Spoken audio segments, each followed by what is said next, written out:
சொல்லி முடிக்கிறோம் ஆண்டவரே.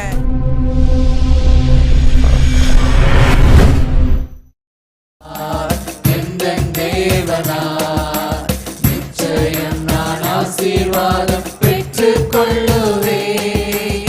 உந்தன் வசனம் கைக்கொள்ளுவேன். நான் உந்தன் வழிகளில் நான் நடந்திடுவேன். தேசத்தில் நான் ஆசீர்வாதமாயிருப்பேன். வேளையிலும் ஆசீர்வாதமாயிருப்பேன். விசுவாசமாய் அறிக்கை செய்து நான் ஆசீர்வாதமாயிருப்பேன். வேளையிலும் ஆசீர்வாதமாயிருப்பேன். என் வீட்டில் ஆகார குறைவில்லையே. என் தேவைகள் ஒன்றும் தடையில்லையே. என் வீட்டில் ஆகார குறைவில்லையே. என் தேவைகள் ஒன்றும் தடையில்லையே. எந்தன் தேவனார், எந்தன் தேவனார். நிச்சயம் நான் ஆசீர்வாதம் பெற்றுக் கொள்ளுவேன். உந்தன் வசனம் கைக்கொள்ளுவேன். நான் உந்தன் வழிகளில் நான் நடந்திடுவேன். எனக்கு எதிராய் வரும் ஆயுதமெல்லாம் நிர்மூலமாய் போய்விடும். எந்தன் தேவனார். அறிக்கை பண்ணுங்க. எனக்கு எதிராய் வரும் ஆயுதமெல்லாம் நிர்மூலமாய் போய்விடும். எந்தன் தேவனார். என் வேலன் ஆரோக்கியம் தேவன் தாமாவே. எந்தன் சரீரம் ஆசீர்வதிக்கப்படும்.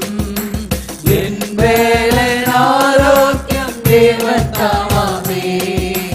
எந்தன் சரீரம் ஆசீர்வதிக்கப்படும். எந்தன் தேவனார், எந்தன் தேவனார்.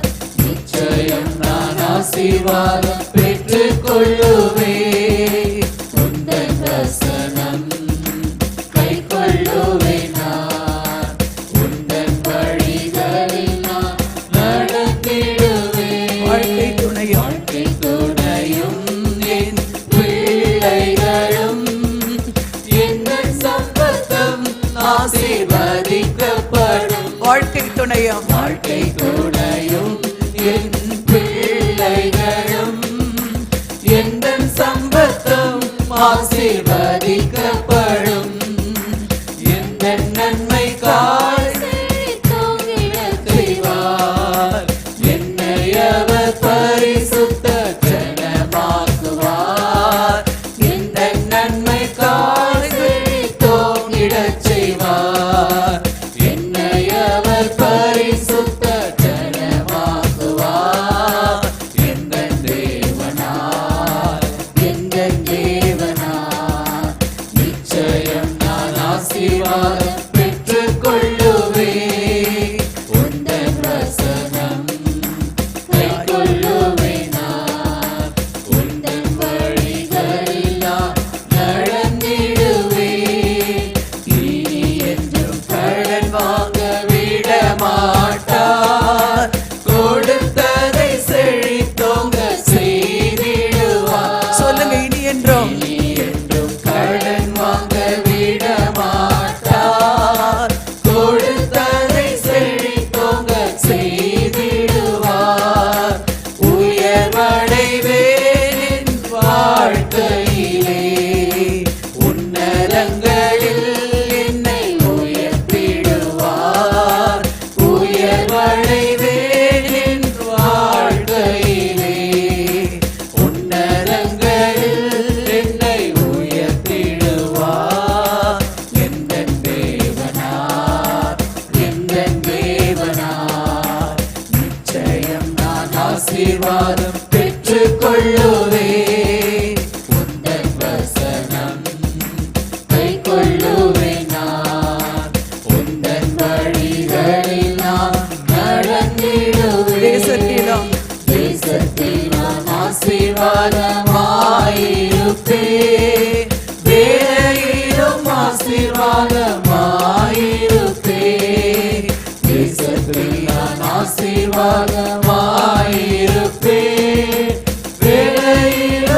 ஆசீர்வாதமாயிருப்பேன்.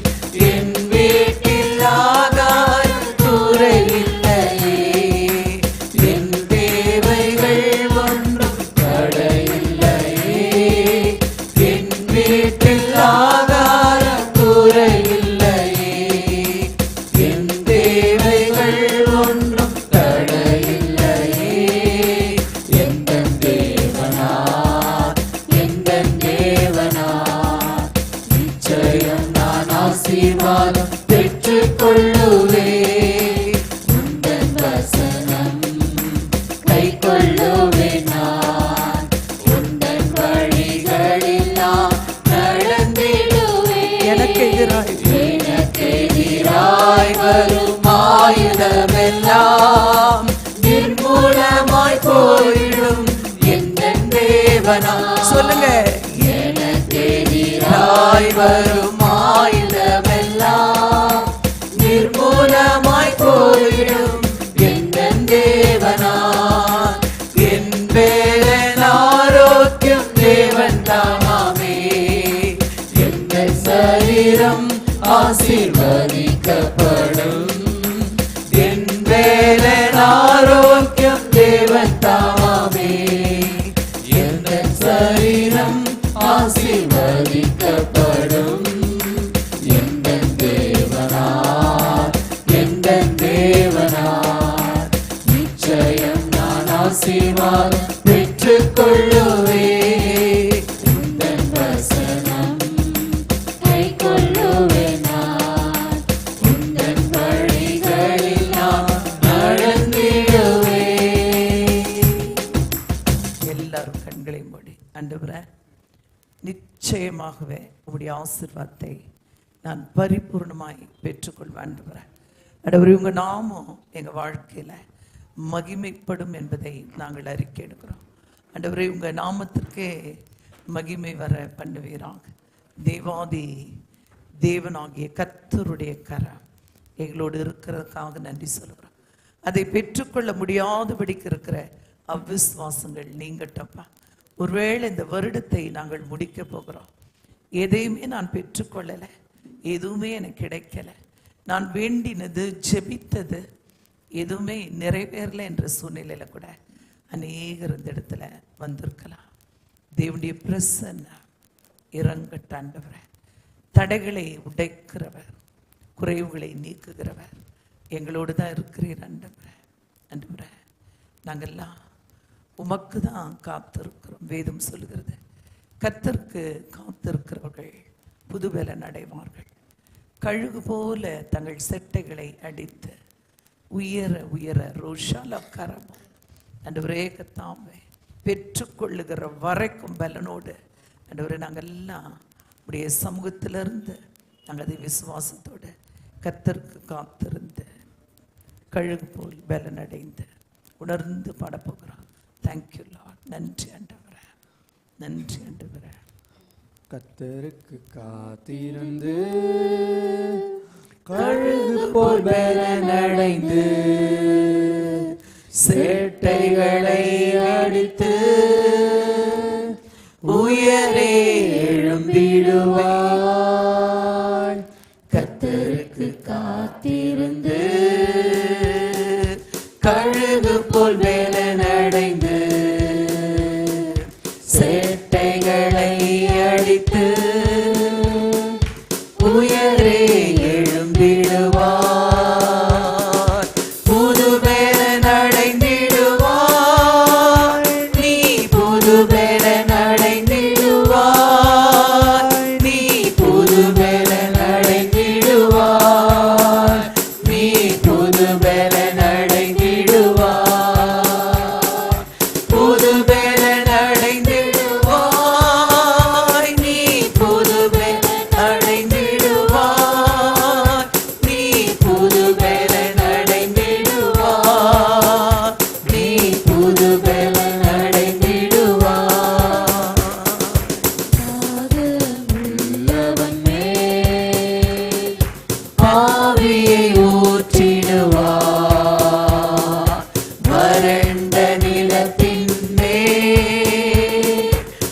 தண்ணீரை ஊற்றிடுவார். எல்லாரும் வாய்களை திறந்து உள்ளவன் மேல் ஆவியை ஊற்றிடுவார்.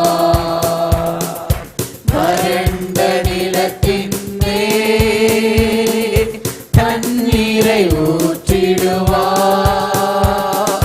புது பெலன் அடைந்திடுவாய் நீ, புது பெலன் அடைந்திடுவாய் நீ, புது பெலன் அடைந்திடுவாய் நீ, புது பெலன் அடைந்திடுவாய். புது பலன் அடைந்திடுவேன், புது பெலன் அடைந்திடுவேன் நான், புது பெலன் அடைந்திடுவேன் நான், புது பெலன் அடைந்திடுவேன் நான், புது பெலன் அடைந்திடுவேன்.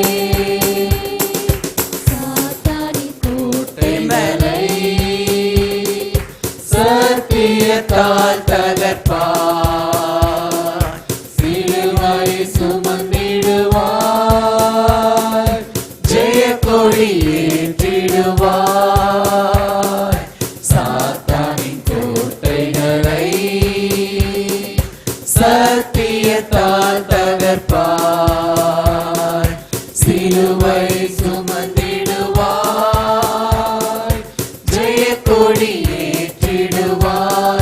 புது பலன் அடைந்திடுவேன், புது பெலன் அடைந்திடுவேன், புது பெலன் அடைந்திடுவேன் நான், புது பெலன் அடைந்திடுவேன் நான், புது பெலன் அடைந்திடுவேன். புது பெலன் அடைந்திடுவேன் நான், புது பெலன் அடைந்திடுவேன் நான், புது பெலன் அடைந்திடுவேன் நான், புது பெலன் அடைந்திடுவேன். நன்றி ஆண்டவரே. எங்களை அளவில்லாமல் நேசிக்கிற எங்கள் அன்பு தகப்பனே, ஆண்டவரே, இந்த 2023ஆம் ஆண்டில் இந்த கடைசி உபவாச நாளில் கூட எங்கள் தகப்பன் எங்களோடு இருக்கிறதற்காக நன்றி சொல்லுகிறோம். ஆண்டவர், இருதயங்களை ஆராய்ந்து அறிகிற தகப்பன் நீங்கள் தான் ஆண்டவரே. இருதயத்தில் இருக்கிற நினைவுகள் எல்லாம் உமக்கு தெரியும் ஆண்டவரே. தேவன் தாமே ஒவ்வொருடைய இருதயத்தில் இருக்கிற பாரங்களையும் இப்போது எடுக்கும்படி நான் செபிக்கிறேன். அற்புதங்கள் செய்யுங்கப்பா, அற்புதங்கள் செய்யுங்கப்பா. ஆண்டவரே, நீர் அற்புதங்களை செய்கிற தேவன் அல்லவா? ஆண்டவர், இப்போ இன்றைக்கு ஒருவேளை என் வாழ்க்கை ஏன் மாறவே இல்லை, கேள்வியோடு ஆட்கள் இருக்கலாம். மாற்றுகிற தேவன் எங்கள் நடுவில் தான் இருக்கிறேன். நீர் மாற்றும்படி நான் செபிக்கிறேன். ஆண்டவரே, உம்முடைய வார்த்தைகள் கடந்து வரட்டும். அதில் இருக்கிற வல்லமை ஒவ்வொருவரையும் தொடட்டும். சுகம் அதில் இருக்கிறது ஆண்டவரே. சங்கீதம் 107:20 சொல்லுகிறது, அவர் தமது வசனத்தை அனுப்பி அவர்களை குணமாக்கி அழிவுக்கு தப்புவிக்கிறார்னு எழுதியிருக்கிறது. அனுப்புங்க ஆண்டவரே. ஆண்டவரே, வசனத்தை அனுப்புங்கப்பா. ஆண்டவரே, வியாதிகள் சுகமாகட்டும், பலவீனங்கள் நீங்கட்டும். நீ சமாதானக்காரனர் ஆண்டவரே. உடைந்து அழுது கொண்டிருக்கிற யாரா இருந்தாலும் சமாதானம் கடந்து வரட்டும் ஆண்டவரே, கடந்து போகட்டும். ஒவ்வொருவருக்கும் நல்ல சமாதானத்தை கொடுங்க. குறைவுகளை நிறைவாய் மாற்றுகிற கிறிஸ்து ஆண்டவரே, எப்படிப்பட்ட குறைவாக இருந்தாலும் இப்போ மாறும்படி நான் செபிக்கிறேன். எங்கள் நடுவில் உலாவிக் கொண்டிருக்கிறேன். அற்புதங்களையும் அதிசயங்களையும் செய்கிற தேவன், பெரிய காரியங்களை செய்கிறவர். உமால செய்ய முடியாத அதிசயம் ஒன்றுமே இல்லை ஆண்டவரே. ஆண்டவரே, ஒன்றுமே இல்லைப்பா, எல்லாம் கூடும் என்பதை நாங்கள் விசுவாசிக்கிறோம். எங்களோடு கூட நீங்கள் பேசுங்க ஆண்டவரே. சபைக்குள்ளாய் இருக்கிற ஒவ்வொருவரையும் என் தேவன் இப்போ தொடுங்கப்பா. இதை பார்க்கிற கேட்கிற ஒவ்வொருவரையும் நீங்கள் தொடுங்க ஆண்டவரே. அற்புதம் செய்கிற கரத்தில் ஆண்டவரே நாங்கள் கொடுக்குறோம் ஆண்டவரே. எங்களால் ஆகும் என்று சொல்லுகிறதுக்கு ஒன்றுமே இல்லை. உமால் எல்லாம் ஆகும் ஆண்டவரே. உமால் எல்லாம் ஆகும் ஆண்டவரே. என் தேவனால எல்லாம் கூடும் ஆண்டவரே. இந்த நாளில், இந்த வருடத்தின் கடைசி நாட்களில் நாங்கள் என்ன செய்வது, நாங்கள் எங்கே போகிறது என்று சொல்லி அநேகர் அங்கலாய்த்து கொண்டிருக்கலாம். ஆண்டவரே, அந்த ஒரு புதிய பலனை தாங்க ஆண்டவரே. ஆண்டவரே, உம்மை நம்பின ஒருவர் கூட வெட்கப்பட்டு போனதே இல்லையப்பா. எங்களோடு கூட பேசுங்க, பெரிய காரியங்களை செய்யுங்க. இயேசுவின் நாமத்தில் ஜெபிக்கிறோம் ஜீவனுள்ள நல்ல பிதாவே, ஆமென், ஆமென். அல்லேலூயா, அல்லேலூயா, அல்லேலூயா. நல்ல கரங்களை தட்டி தேவ நாமத்தை மகிமைப்படுத்துவோம். இந்த உபவாச நாளிலும் இந்த இடத்துக்கு வந்திருக்கிற உங்கள் யாவரையும் ஆண்டவராக இயேசு கிறிஸ்து நாமத்தில் வாழ்த்தி வரவேற்கிறேன். ஆமென், அல்லேலூயா, அல்லேலூயா. தேவன் அற்புதங்களை செய்கிறவர். ஆமென். அதிசயங்களை செய்கிறவர். ஆமென். கூடவே இருக்கிறவர். அல்லேலூயா, அல்லேலூயா. இன்னைக்கு செய்வார். ஆமென், அல்லேலூயா. சராசரி கிறிஸ்தவர்களாய் இல்லாம, ஒருவேளை நானும் கிறிஸ்டியன் தான் அப்படின்னு அநேகர் சொல்றதை நம்ம கேட்குறோம். எதை வச்சு, எதன் அடிப்படையில் அப்படின்னு பார்த்தா, பைபிளில் இருக்க எல்லா பேரும் அவங்க வீட்டில் இருக்கும். ஆமென் சொல்லுங்க. அப்பா அவங்க கிறிஸ்டியன் தான். ஆமென், அல்லேலூயா. அப்படி பார்க்கிறவர் அல்ல தேவன். ஆமென், அல்லேலூயா சொல்லுங்க. நல்லவர், அல்லேலூயா சொல்லுங்க. ஒருவேளை நம்ம பெயர் வைத்து கொள்றதுனாலையோ, வீடு முழுவதும் வசனம் ஒட்டிடுறதுனாலையோ, வீட்டுக்குள்ள பெரிய சிலுவையை வச்சுக்கிறதுனாலையோ, இல்லை ஒரு வேளை இந்த சென்னை பட்டணத்திலே பெரிய சபையில் மெம்பராக இருக்கிறதுனாலையோ எல்லாம் கிறிஸ்துவ பிள்ளைகளாய் மாறிவிட முடியாது. ஆமென் சொல்லுங்க, ஆமென் சொல்லுங்க, ஆமென். ஒருவேளை என் வாழ்க்கை மாறவே இல்லை, இன்னும் மாறலை, அதே உபத்திரவம், அதே பாடு. இந்த 2023 முடிக்க போகிறேன், அண்ணன் என் பிரச்சனை முடிந்ததா தெரியலை, என் வியாதி மாறலை, ஒருவேளை அவமானத்திலே இருக்கிறேன், குறைவோடே இருக்கிறேன் அப்படின்னா, அதற்கு ஒரே வழி இயேசுவை இருதயத்தில் முற்றிலுமாய் ஏற்றுக்கொள்வது. ஆமென் சொல்லுங்க, ஆமென்.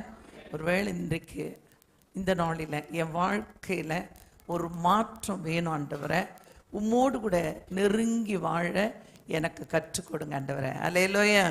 நம்ம தியானிக்க போகிற இந்த வார்த்தைகள் அது ஜீவன் உள்ளது, நம்முடைய வாழ்க்கையை மாற்ற வல்லமை உள்ளது. அல்லேலூயா. வாசி கேட்போம். கொலோசியர் 1வது அதிகாரம், கொலோசியர் 1:13 வாசிக்க கேட்போம். இருளின் அதிகாரத்தினின்று நம்மை விடுதலையாக்கி தமது அன்பின் குமாரனுடைய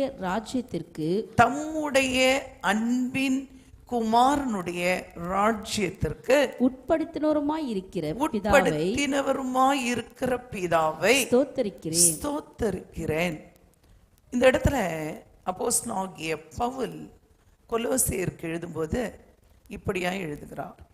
இருளின் அதிகாரத்திலிருந்து நம்மை விடுதலையாக்கி. இருளின் அதிகாரம். இன்னைக்கு இந்த உலகத்தில் இருக்கிற பாவ இச்சைகள் அல்லது பலவீனங்கள், அதெல்லாம் இருளின் அதிகாரம். அதில் இருந்து நான் கிறிஸ்டியன், நான் ஞானஸ்தானம் பெற்றிருக்கேன், சபையில் அங்கத்தினராக இருக்கிறேன், நான் தேவ பிள்ளை அப்படின்னு நம்ம சொன்னோன்னா, நம்ம பாவமே செய்யலைன்னு வேதம் சொல்லலை. பாவிகளாக இருந்த நம்மளை தான் கிறிஸ்து சிலுவையில் ரத்தம் சிந்தி மரித்து நம்மை பாவம் வர கழுவி பரிசுத்தவான்களாய் மாற்றி, தேவ பிள்ளைகளாய் மாற்றி அவருடைய ராஜ்யத்துக்குள்ள வைத்து கொண்டார். ஒரு அல்லேலூயா சொல்லுங்க. இங்க 2 விதமான ராஜ்யங்களை குறித்து அப்போஸ்தலனாகிய பவுல் பேசுகிறார்.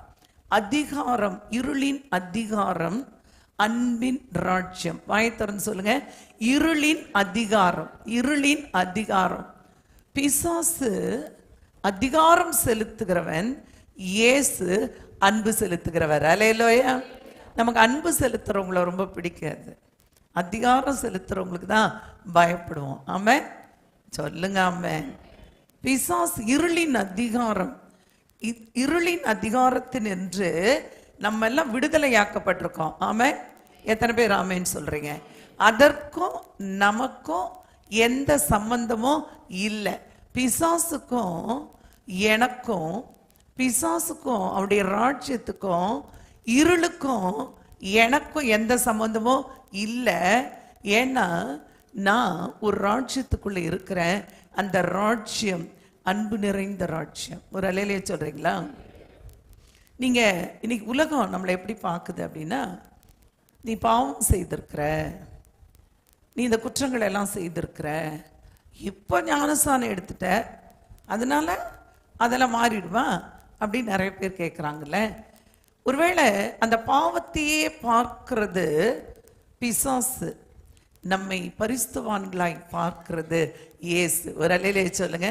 முதல்ல நீங்க விசுவாசிங்க, நான் இருக்கிற ராஜ்யம், நான் இருக்கிற இடம் மிகப்பெரிய ஆசீர்வாதமான ஒரு இடம். ஆமா, நம்ம அதை விசுவாசிக்கலன்னா நம்ம கண்களுக்கு என்னெல்லாம் தெரியுது? தரித்திரம் நல்லா தெரியுது, குறைவுகள் நல்லா தெரியுது, வியாதிகள் நல்லா தெரியுது, ஒருவேளை பிரச்சனைகள் போராட்டங்கள்லாம் தெரியுது. அதிலிருந்து நம்மை விடுதலையாக்கின இயேசுவை சரியா தெரியல. அல்லேலூயா, அல்லேலூயா. இதை ஆண்டவராக இயேசு கிறிஸ்து இந்த ராஜ்யத்தை குறித்து, இன்னைக்கு நமக்கு ராஜ்யத்தை குறித்ததான பிரசங்கமும் இல்லை, அதை குறித்த ஒரு பாரமும் இல்லை. இயேசு இந்த பூமியில இருந்தபோது மனம் திரும்புங்கள், பரலோக ராஜ்யம் சமீபமாக இருக்கிறது அப்படின்னு சொன்னார். கிட்ட வந்துருச்சு. இன்னைக்கு கூட எல்லாரும் என்ன சொல்றாங்க? பரலோகத்துக்கு போகணும். எங்க போனோம்? பரலோகத்துக்கு போகணும். பரலோகத்துக்கு போனோம்னா நீ இதெல்லாம் ஃபாலோ பண்ணணும், இதெல்லாம் ஃபாலோ பண்ணினா பரலோகம் போயிடலாம். எங்க இருக்குது பரலோகம்? எங்க இருக்குது பரலோகம்? இந்த பூமியில நான் அழுது கொண்டு, பூமியில அவமானத்தோடு வாழ்ந்து, பூமியில கடன் பாரத்தை சுமந்து, பூமியில ஒருவேளை தோற்றுக்கொண்டே இருந்து என்ன செய்து பரலோகம் போக போகிறேன்? அல்லது அந்த பரலோகம் எங்கே இருக்கிறது? ஏசு சொல்லுமா சொன்னாரு, ஒருவேளை இந்த 23 ஆகிலாம் இதை முடிக்க போகிறோம்ல. ஏசு இந்த பூமிக்கு வந்து 2000 ஆண்டுகளுக்கு முன்பதாகவே ராஜ்யத்துக்குள்ளாக நம்மளை வச்சுட்டு போயிட்டார். ஒரு அலையிலே சொல்லுங்க. நல்ல கரங்களை தட்டி தேவநாமத்தை மகிமைப்படுத்துங்க. ஆண்டவர் சொல்லும்போது அவருடைய பிரசங்கத்தின் ஆரம்பம், யோவான் ஞானஸ்தானகன் அப்படிதான் பிரசங்கம் பண்றாரு. மனம் திரும்புங்கள், பரலோக ராஜ்யம் சமீபமாய் இருக்கிறது. இயேசு சொன்னார், மனம் திரும்புங்கள், பரலோக ராஜ்யம் சமீபமாய் இருக்கிறது. சீஷர்களை எல்லாம் இயேசுனிடத்துல வந்து நிறைய ஊமைகளை பேசினார் இயேசு. அவர்கிட்ட கேட்டாங்க, ஆண்டவரே ஆண்டவரே, பரலோக ராஜ்யம் பரலோக ராஜ்யம்னு சொல்லிட்டே இருக்கிறீங்களே, அது எங்க இருக்குது? எங்க இருக்குது? எங்க ஆண்டவரே இருக்கு? அது எங்களுக்கு கொஞ்சம் காண்பீங்க அப்படின்னு சொல்லும்போது இயேசு சொன்னாரு, பரலோக ராஜ்யம் உங்களுக்குள்ளே தான் இருக்கிறது. ஆமென் சொல்லுங்க. நல்ல ஒரு அலையிலேயே சொல்லுங்க. இப்ப பரலோக ராஜ்யத்தை நீங்க வெளியே எங்கேயோ தேடிட்டு, இல்ல அது ஏதோ மேல வானத்துல இருக்குது, நான் ஏறி போவேன் அப்படின்னு நினைச்சுக்கிட்டேன். ஒரே ஒரு நிமிஷம் யோசிச்சு பாருங்க. சாதாரணமான ஒரு குடும்ப வாழ்க்கை, அல்லது சாதாரணமான ஒரு பிஸ்னஸ், சாதாரணமான ஒரு வேலை, அல்லது சாதாரணமான ஒரு படிப்பு, இதையே நம்மால சிறப்பாய் செய்ய நடத்த முடியல. ஆமா சொல்லுங்க. ஆமா, ரொம்ப சாதாரணமான காரியத்தையே சாதிக்க முடியாத நான் என்னைக்கு பரலோகம் ஏறி போறது? என்னுடைய சுய பலத்தினால, என்னுடைய ஞானத்தினால என்னால போகவே முடியாது. அல்லேலூயா. என்னைக்கோ கொலோசியர்ல அப்போஸ்தலனாகிய பவுல் சொல்றாரு, இருளின் அந்த அந்தகாரத்திலிருந்து நம்மை விடுதலையாக்கி இயேசுவினுடைய அன்பின் ராஜ்யத்துக்குள்ள பிதா வச்சுட்டார். அல்லேலூயா. நான் இப்ப இருக்கிறதே பரலோக ராஜ்யத்துக்குள்ளதான் இருக்கிறேன்னு நீங்க முதல்ல விசுவாசிக்கணும். அல்லேலூயா. என் வாழ்க்கையே ராஜ்யத்துக்குரிய வாழ்க்கை. என்னுடைய வாழ்க்கையே சொல்லும் போது சொல்லுகிறார், அது உனக்குள்ளதான் இருக்கு, நீ தான் அதை பிலீவ் பண்ணணும். நான் முதல்ல நம்பணும், நான் தேவ பிள்ளை. எங்க அப்பா பேரு இயேசு. எங்க அப்பா ஏதோ ஒரு நாட்டில் இருக்கிறாராமா, அவரை பார்க்கணும்னா நானே ட்ரை பண்ணி போய் பார்க்கணுமா. இப்படி சொன்ன என்ன சொல்லுங்க? அவரெல்லாம் ஒரு அப்பாவா? பிள்ளை இங்க இருக்குதா, அப்பா எங்கேயோ இருக்கிறாராம். தகப்பன் இருக்கிற இடத்தில் தான் பிள்ளை இருக்கும். ஆமென். அழகா சொல்லிட்டு போனார் இயேசு. இந்த உலகத்தின் முடிவு பரியந்தம் சகல நாட்களெல்லாம் நான் பரலோகத்தில் தான் இருப்பேன். அப்படியே சொல்லிட்டு போனாரு. நான் உங்களோடு தான் இருப்பேன். கூட தான் இருக்கிறாரு. அவர் ராஜ்யத்துக்குள்ள தான் நம்ம இருக்கிறோம். அவரோட தான் வாழ்ந்து கொண்டிருக்கிறோம். வியாதி மேற்கொள்ள முடியாது. அறிக்கையிடுங்க. என்னுடைய பகைஞன், என்னுடைய சத்ரு, என்னுடைய விரோதி எனக்கு விரோதமாய் செயல்பட முடியாது. அறிக்கையிடுங்க. எங்க அப்பா இருக்கிறார் கூட. எங்க அப்பா கூட இருக்கிறார். ஆமென். அவருடைய ராஜ்யம் அன்பின் ராஜ்யம். நம்ம என்ன நினைக்கிறோம்? அப்படியே பயமுறுத்துறது. என்ன பயமுறுத்துறது? நீ இதை செய்யாவிட்டால், நீ இதை பண்ணாவிட்டால், நிறைய அப்படியே பயமுறுத்தி எல்லாம் ஜனங்கள் எல்லாம் ஒன்றும் செய்ய முடியாது. நான் பாடுபட்டு தான் பரலோகம் போனோம்னா இயேசு சிலுவையில பாடுபட்டு இருக்க வேண்டிய அவசியம் இல்லை. ஆமென். சொல்லுங்க ஆமென். சொல்லுங்க ஆமென். இயேசு இந்த பூமியில இருக்கும்போது மத்தேயு எழுதின சுவிசேஷம் 8வது அதிகாரம் 1 வசனம் வாசிக்க கேட்போம். வாசிங்க. லூக்கா எழுதின சுவிசேஷம் வாசிக்க கேட்போம். லூக்கா 8:1. லூக்கா 8:1. பின்பு அவர் பட்டணங்கள் தோறும் கிராமங்கள் தோறும் பிரயாணம் பண்ணி தேவனுடைய ராஜ்யத்துக்குரிய நற்செய்தி ஒரு அலையிலேயே சொல்லுங்க. காஸ்பல்ல என்னது? காஸ்பல்ல என்னது?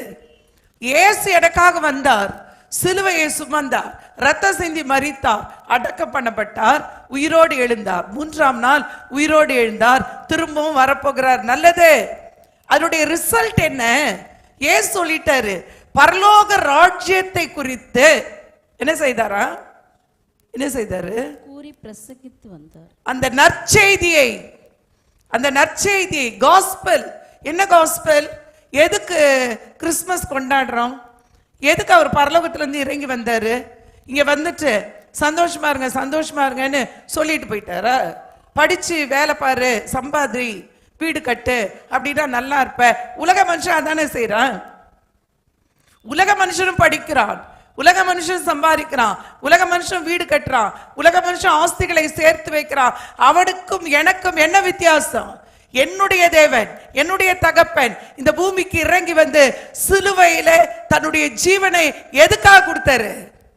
என்னால செய்ய முடியாதவர்களை அவர் செய்து முடித்தார். நல்ல கையை தட்டி. என்னால செய்ய முடியாது. 23ல ஒருவேளை நான் செய்துதான் சாதிக்க போறேன்னு நினைச்சதெல்லாம் என்னால செய்ய முடியாது. எங்க அப்பா செய்து முடித்து அவருடைய ராஜ்யத்துக்குள்ள என்னை வைத்து இருக்கிறார். அல்லேலூயா. அவருடையதெல்லாம் என்னுடையது. ஆமென். நான் வாங்கிக்கலன்னா நிறைய பேர் வீடு எல்லாம் நிறைய பேருக்கு இந்த அனுபவம் இருக்கும். எங்கேயா வெளியே போகும்போது சாவி எடுத்துட்டு போயிடுவாங்க.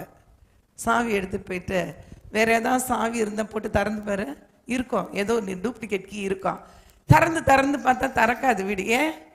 நீ தான் ஒரிஜினல் கீ வச்சிருக்கிறியே, நீ தான் கொண்டு போயிட்டியே.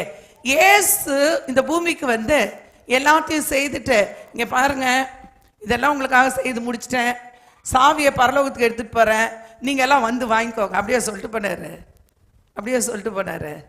அண்ணா சொல்றாரு, ஒரு ஆளும் பூட்ட முடியாது. ஒரு அலையிலேயே சொல்லுங்க. ஒருவரும் பூட்ட முடியாதபடிக்கு திறக்கிறவரும் ஒருவரும் திறக்க முடியாதபடிக்கு பூட்டுகிறவருமாகிய தேவாதி தேவனாகிய கர்த்தர் சொல்லுகிறார், தாவீதின் திறவுகோலை உடையவர், இதோ உனக்கு முன்பாய் திறந்த வாசலை வைத்திருக்கிறேன். அன்றைக்கு ஏதேன் தோட்டம் பூட்டப்பட்டது, இன்றைக்கு நமக்காக எல்லாம் திறந்து வைக்கப்பட்டிருக்கு. நல்லா கையை தட்டி. நான் போய் இதுக்கப்புறம் பூட்டு சாவி எல்லாம் தேட வேண்டிய அவசியம் இல்லை. எங்க எல்லாம் பிசாசு பூட்டி வைத்தானோ என்னுடைய ஆசீர்வாதத்தை எல்லா இடத்திலும் தேவன் அதை ஓபன் பண்ணிட்டார். ஒரு அலையிலேயே சொல்லுங்க. எனக்கு நம்பிக்கை இல்லை, நானே ட்ரை பண்ணிட்டு இருக்கேன். சொல்லும்போது சொல்லுகிறார். அந்த 8:1 திரும்பமாய் வாசி கேட்போம். பின்பு அவர் பட்டணங்கள் தோறும் கிராமங்கள் தோறும் பிரயாணம் பண்ணி தேவனுடைய ராஜ்யத்திற்குரிய நற்செய்தியை கூறி பிரசங்கித்து வந்தார். 12 அவருடனே கூட இருந்தார்கள். அவர் பொல்லாத ஆவிகளையும். பாருங்க அவருடைய பிரசங்கம். ஒருவேளை இன்னைக்கு நம்மால சில காரியங்கள் முடியல. ஏன் முடியலன்னா ராஜ்யத்துல தான் இந்த வல்லமை இருக்கு, ராஜ்யத்துக்குரியவைகளில தான் இந்த வல்லமை இருக்கு. சீஷர்களை பார்த்து சொன்னாரு, நீங்க போய் காஸ்பல் சொல்லுங்க. அவங்க இந்த மாதிரிலாம் தேவன் செய்தான்னு சொல்லிட்டு வந்துட்டாங்களா? அவர்கள் செய்தது என்ன? அவர்கள் செய்தது என்ன? போய் பிரசங்கம் பண்ணாங்களாம், சுவிசேஷம் அறிவித்தார்கள். எது சுவிசேஷம்? ராஜ்யத்துக்குரிய சுவிசேஷம். ஆமா, இப்படி ஒரு ராஜ்யம் இருக்கு, கிங்டம் ஆஃப் காட். அதுக்குள்ளதான் நீ இருக்க. நான் ஒருவேளை இன்னைக்கு உலகம் 2 பகுதிகளாய் உலகத்தை பிரிக்கலாம். ஏன் சொல்லுமோ சொன்னாரு, இந்த பக்கம் கொஞ்சம் கூட்டம், இந்த பக்கம் கொஞ்சம் கூட்டம், 2 கூட்டம். ஒரு பக்கம் செம்மறி ஆடுகள், ஒரு பக்கம் வெள்ளாடுகள். இப்ப 2ஆ பிரிச்சாரு. அதுல ஒரு பக்கம் நான் நின்று கொண்டிருக்கிறேனே.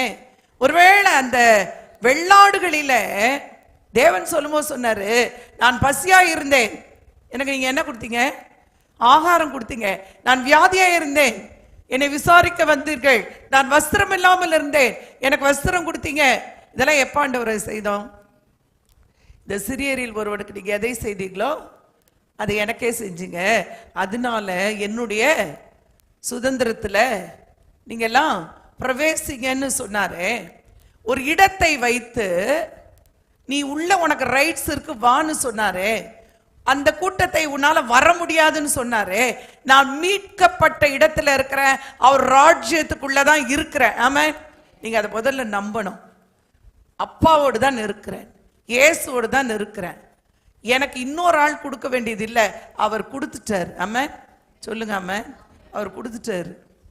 நான் இதுக்கு மேல பிரேயர் பண்ணி ஒருவேளை 40 நாள் உபவாசம் போட்டு அழுது கண்ணீர் விட்டு கதறி எல்லாம் நீங்க வாங்க வேண்டியது இல்லை, ஆல்ரெடி கொடுத்துட்டாரு. அந்த விசுவாசமும் நம்பிக்கையும் தான் வரல. சொல்லுமோ சொல்லுகிறார், அந்த இடத்துல ராஜ்யத்துக்குரிய பிரசங்கம்.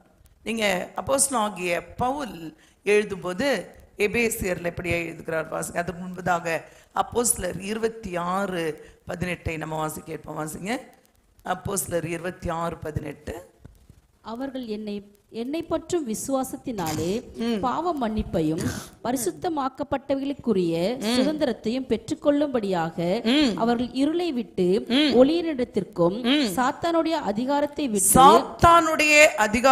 விட்டு தேவனிடத்திற்கும் திரும்பும்படிக்கு நீ அவர்களுடைய கண்களை திறக்கும் பொருட்டு இப்பொழுது உன்னை அவர்களிடத்துக்கு அனுப்புகிறேன் என்றார். எதுக்கு அனுப்புறாராம் பவுல? அப்போஸ்தலனாகிய பவுலுக்கு ஆண்டவர் சொல்றாரு.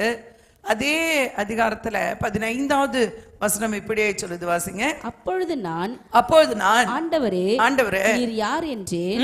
அதற்கு அவர் நீ துன்பப்படுத்துகிற இயேசு நானே. நீ என்னை துன்பப்படுத்துகிறேன்னு சொல்றாரு.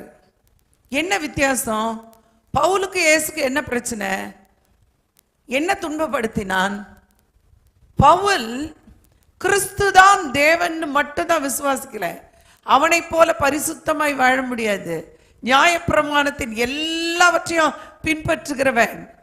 அவன் சொல்லும்போது சொல்றான், ஆண்டவர் சொல்றாரு ஒரே ஒரு வார்த்தை, ஆண்டவர் நீங்க யாருன்னு கேட்கிறான். என்னை துன்பப்படுத்துறிய பவுல், நான் தான் இயேசு.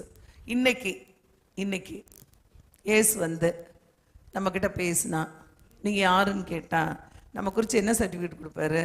டேய், ராஜ்யத்தில் இருக்கிறன்னு முதல்ல நம்பு, வெளியே நின்றுட்டு ஏன் பேசிட்டு இருக்கேன்னு கேட்பாரு. அல்லேலூயா. வெளியே நின்றுட்டு எதுக்கு அழுவுறேன்னு கேட்பாரு. ஒருவேளை எப்படி யோசிச்சு பாருங்க, நம்ம பிள்ளைகளை திட்டிடுறோன்னு வைங்க. ஒருவேளை பிள்ளைங்க நான் வீட்டுக்கு வர மாட்டேன்னு வெளியவே நிற்குது. எவ்வளோ நேரம் விட்டுருவீங்க? எவ்வளோ நேரம் விட்டீங்க? ஒழுங்க உள்ள வந்துரு. ஆமா, வெளியே நின்ன அசிங்கம். ஆமா, நம்ம போய் வெளியே நின்றுட்டு ஏசு என்னை சுகமாக்கல, ஏசு என்னை ஆசீர்வதிக்கல, ஏசு எனக்கு வேலை கொடுக்கல, ஏசு எனக்கு குழந்தை கொடுக்கல, ஏசு இதை பண்ணல அதை பண்ணல, அதனால நான் உபவாசம் எடுக்கிறேன்னா அவருடைய வல்லமையை மட்டுப்படுத்துகிறோம். பிரச்சனை விசுவாசம் தான் குறைஞ்சு போச்சு. பிரச்சனை தேவனுடைய வல்லமையை நம்ம மட்டுப்படுத்தி கொண்டே இருக்கிறோம். விசுவாசத்தை கூட்டணும். தேவன் எல்லாவற்றையும் நம்மிடத்துல கொடுத்துட்டு போயிட்டார். அப்போஸ்தலனாகிய பவுலுக்கு ஒரு அழைப்பு. ஏசு சொல்றாரு, என்னை நீ துன்பப்படுத்துகிற இயேசு நான் தான், உனக்கு ஒரு வேலை கொடுக்கிறேன்னு சொன்னாரு. அவன் அவ்வளவு பெரிய ஸ்காலர். அவன்கிட்ட இயேசு பேசுறாரு, நீ ஒரு வேலை செய்யணும். என்ன வேலை அது? 18 வாசிங்க. அவர்கள் என்னை பற்றும் விசுவாசத்தினாலே பாவம் மன்னிப்பையும் பரிசுத்தமாக்கப்பட்டவைகளுக்குரிய சுதந்திரத்தையும் பெற்றுக்கொள்ளும்.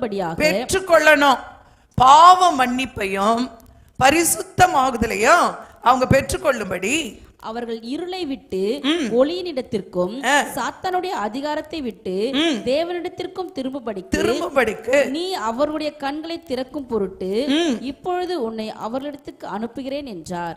ஆகையால் அகிரிப்பா ராஜாவே, நான் அந்த பரம தரிசனத்துக்கு கீழ்ப்படியாதவனாய் இருக்கவில்லை. முதல்ல ஆண்டவர் இருளிலே இருக்கிறாங்க, பாவக்கட்டுல இருக்கிறாங்க, கண்ணு தெரியாம இருக்கிறாங்க. இப்போ கண்ணு தெரியாம இருக்கிறாங்க, இருள்ல இருக்கிறாங்கன்னு ஆண்டவர் பவுலுக்கு எப்படி கருத்து கொடுத்தாரு தெரியுமா? அவனுடைய கண்ணை தெரியுமா உங்களுக்கு? பவுல் அப்பப்போ ஜெபம் பண்ணுவார். என்ன ஜெபம் பண்றாரு? என்னுடைய சரீரத்தில் ஒரு முள் கொடுக்கப்பட்டது, அதற்காக நான் 3 தரம் ஜெபித்தேன், என் கிருபை போதுண்டான்னு சொல்லிட்டார். என்ன பிரச்சனை அவருக்கு? பவுல் கண்களில செதில்கள், அப்படியே கண்ணை மூடிட்டார். அவனுக்கு கை லாகு கொடுத்து தான் அவனை தூக்கி நிறுத்தி இருக்காங்க. அவனுக்கு காமிச்சார் ஆண்டவர், கண்ணு தரலன்னா இப்படி தான் இருக்கும், விசுவாசம் இல்லைன்னா குருட மாதிரி தான் இருப்ப, தப்பா வாழ்வ, தப்பா தடுமாறி நடப்ப, இருளின்குள்ள இருந்துகிட்டு அந்த ஒளியின் ராஜ்யத்துக்குள்ள வராம பாவ மன்னிப்பை பெற்றிருக்கிறாய்ன்ற உணர்வே இல்லாம யாரோ செஞ்சு வச்சுட்டாங்களோ. யாரு? அப்படியே பவர்ஃபுல் ஆன ஆட்களா நம்மளை சுற்றி இருக்கிறாங்க. அதுவே அவன் வந்து போயிருக்கோம். அதையே ஃபோக்கஸ் பண்ணுறது. தேவன் சொல்லுகிறார், கண்ணை கொஞ்சம் திறந்து விடு. யார் திறந்து விடனப்போ? பவுலை பார்த்து சொல்லுகிறார், அவங்களுக்கெல்லாம் கொஞ்சம் கண்ணு திறனில்ல, நீ தான் அவருடைய கண்களை திறக்க வேண்டும். வாசிப்போம். நீ அவருடைய கண்களை திறக்கும் பொருட்டு இப்பொழுது உன்னை அவரிடத்துக்கு அனுப்புகிறேன் என்றார். இப்ப நமக்கு ஒரு வேலை இருக்கு. நான் தேவ பிள்ளையானால், ரட்சிக்கப்பட்ட நபரானால், நான் போய் இன்னொரு ஆளுக்கு வழிகாட்டணும். ஆண்டவர் சொல்றார், குருடனே குருடனுக்கு வழிகாட்டினா 2 பேர் என்ன செய்வாங்களா? எங்க விழுவாங்களா? அவ்வளவுதான், குழியில விழ வேண்டியதுதான். நானே இன்னும் விசுவாசம் இல்லாத நபரா இருந்துட்டு சர்ச்சுக்கு நான் தான் முதல்ல வருவேன், வந்து நான் தசமாவும் கொடுத்துட்டு, ஆனா என் குடும்பத்துல மட்டும் பிரச்சனை இருக்கு. அநேகர் குடும்பங்களில இன்னும் பிரச்சனைகள் இருந்து கொண்டே இருக்கிறது. காரணம் என்ன? தேவனுடைய ராஜ்யத்துல இருக்கும்னு நமக்கு தெரியல. நம்ம தேவனுடைய ராஜ்யத்துக்குள்ள நான் இருக்கிறேன், எனக்கு குறை என்பதே இல்லை. ஆமென், அல்லேலூயா, அல்லேலூயா. வியாதி என்பது இல்லை. வரும், ஒருவேளை வரும், என்னை மேற்கொள்ள முடியாது. அல்லேலூயா, அல்லேலூயா. இயேசு சொல்லும் போது அந்த 8வது அதிகாரத்தில் நீங்க வாசிக்கும் போது கேட்போம், ஒரு உவமையை சொல்லுகிறதை பார்க்கிறோம். வாசிங்க, அதை தொடர்ந்து நீங்க வாசிக்கும் போது வாசிங்க. 8ல அவர் பொல்லாத ஆவிகளையும் வியாதிகளையும் நீக்கி குணமாக்கின சில ஸ்திரீகளும் 7 பிசாசுகள் நீங்கின மகதலேனால் எண்ணப்பட்ட மரியாளும் ஏரோதின் காரியக்காரனான கூசாவின் மனைவியாகி யோவனாலும் சூசன்னாலும் தங்கள் ஆஸ்திகளால் அவருக்கு ஊழியம் செய்து கொண்டு வந்த மற்ற அநேகம் ஸ்திரீகளும் அவருடனே இருந்தார்கள். சகல பட்டணங்களிலும் இருந்து திரளான ஜனங்கள் அவரிடத்தில் வந்து கூடின போது அவர் ஊமையாக சொன்னது, விதைக்கிறவன் ஒருவன் விதையை விதைக்க புறப்பட்டார். அதற்கு அவர் தேவனுடைய ராஜ்யத்தின் ரகசியங்களை அறியும்படி உங்களுக்கு அருளப்பட்டது. மற்றவர்களுக்கோ அவர்கள் கண்டும் காணாதவர்களாகவும் கேட்டும் உணராதவர்களாகவும் இருக்கத்தக்கதாக அவைகள் ஊமைகளாக சொல்லப்பட்டது. தேவனுடைய ராஜ்யத்துக்குரிய ரகசியம் யாருக்கு புரியுதோ அவனால மட்டும்தான் புரிஞ்சுக்க முடியும். அல்லேலூயா. அது புரியறதுக்கு என்ன வேணும்? இயேசு என்னை இருளின் அந்தகார வல்லமையிலிருந்து, பிசாசின் ராஜ்யத்திலிருந்து விடுவித்துட்டார்னு நம்பணும். ஆமென்.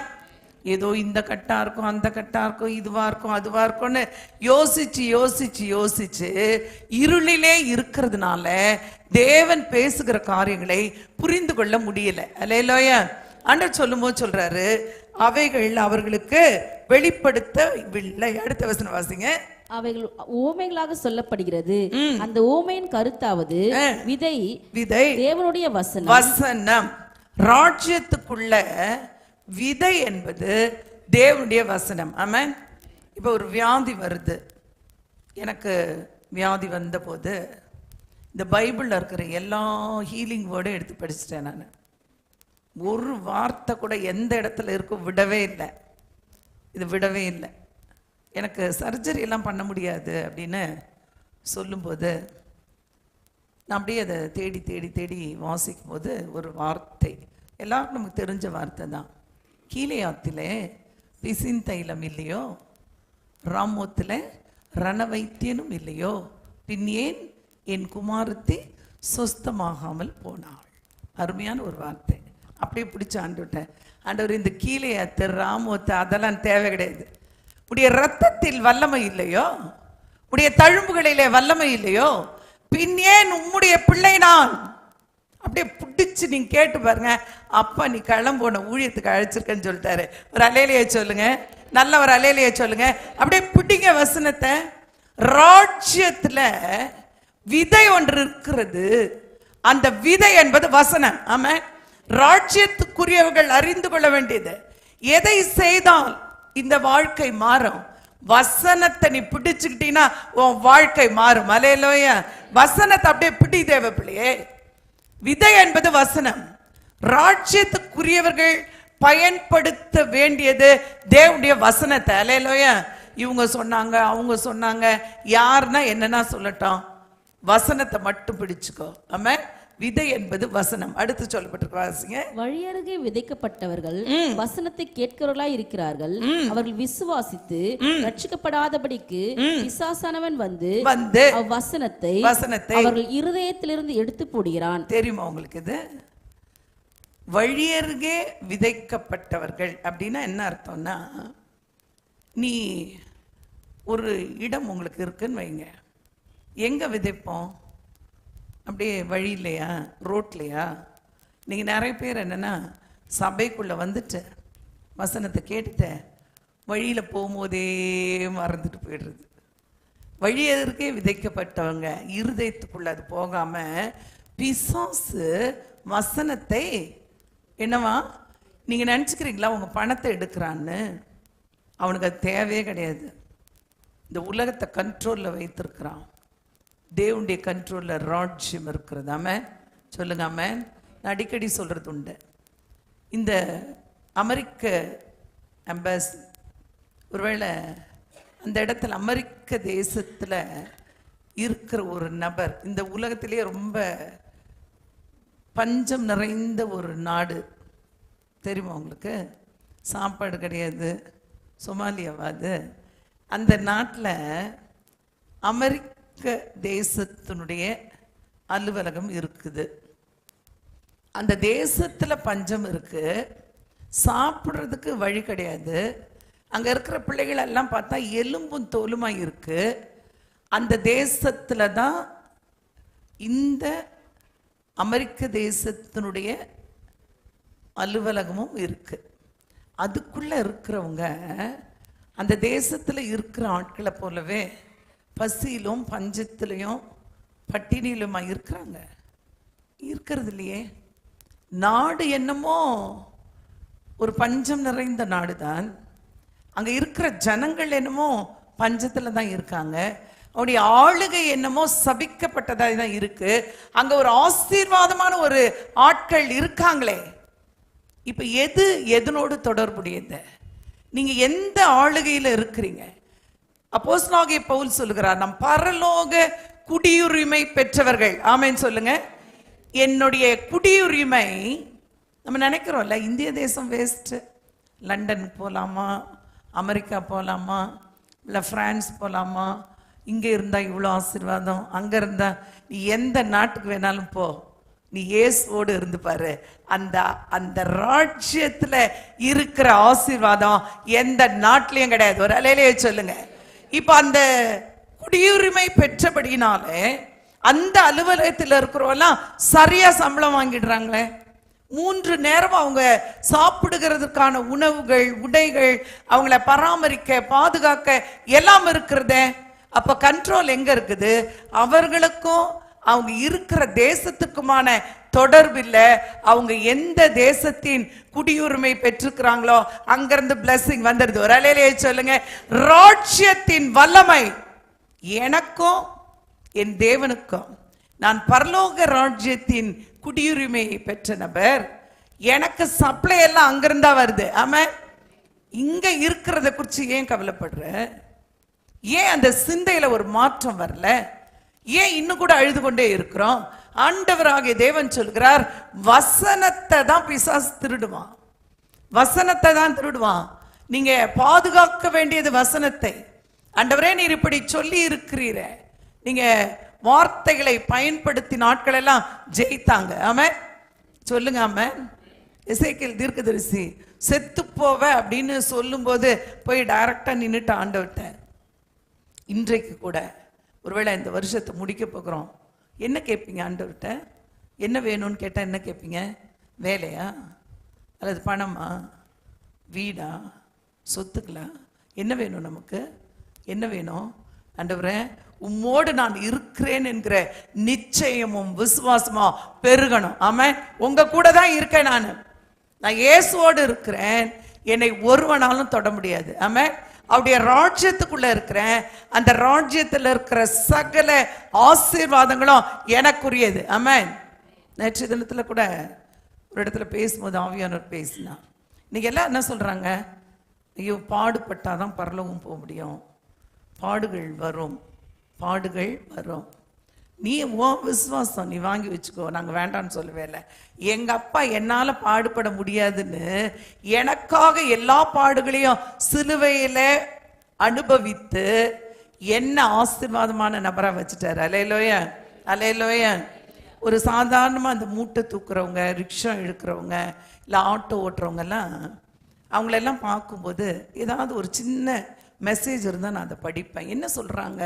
பெரிய பெரிய ஆட்களை படிக்கிறத விட நீங்கள் படித்து பாருங்களேன். இப்போ கூட சமீபத்தில் ஒரு நியூஸ் பார்த்தேன். மிக சாதாரணமாக ஆட்டோ ஓட்டுற ஒரு நம்மளுடைய பிள்ளை ஐஏஎஸ் ஆஃபீஸர் ஆயிடுச்சு.